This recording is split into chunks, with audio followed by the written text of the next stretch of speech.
Alright, let's make another easy weeknight recipe, this time with ingredients that I often have in my refrigerator and pantry, coconut lime chicken. Now let's hop into it. So to get started, we're going to dice one medium shallot, then we're going to take a handful of cilantro and we're going to chop this, and in the end you should have about 2 tablespoons. Then we're going to take 2 red bird-eye Thai chilies, we're going to remove the top and the seeds from both of them, and then we're going to finely dice this. Now these things are spicy, so if you don't want as much spice, I would just go 1. Finally, take 2 large limes and juice them and get about 2 tablespoons worth. Moving on to the chicken, we're going to take 2 to 3 large chicken breasts and we're going to cut into cutlets. Now depending on the size of your chicken, you could get 2 to 3 cutlets per breast. After that, we're going to season both sides with some kosher salt, fresh black pepper, and then some ground cayenne powder. Now we're going to take a large fry pan and over medium-high heat, add a little bit of avocado oil, and then we're going to add in our chicken cutlets. Make sure not to overcrowd the pan, so you might have to do this in batches, and we're going to cook for about 3 minutes per side until we get some browning. We're going to finish cooking the chicken in the sauce later, so once they're done, just put them on a plate and set them off to the side. After your chicken's finished cooking, you're going to let the pan cool, and then over medium heat, add in your shallots and stir around and cook for about 2 minutes, picking up that chicken flavor.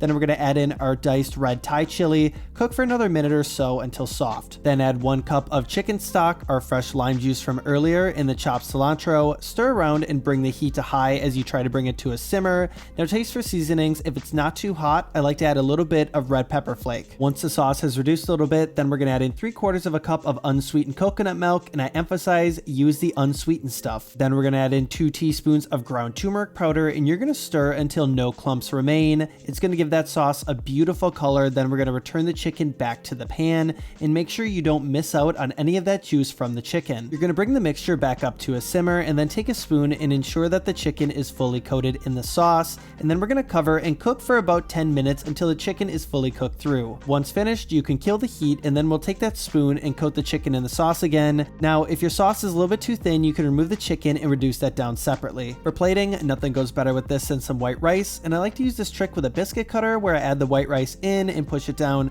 It just helps give you that perfect mound. Then we're going to add a couple pieces of our chicken cutlets, and for garnish, I'm adding a little bit of cilantro and a slice of lime, and you know it, some extra sauce. If you guys like the video, please like and subscribe, and I'll catch you in the next one.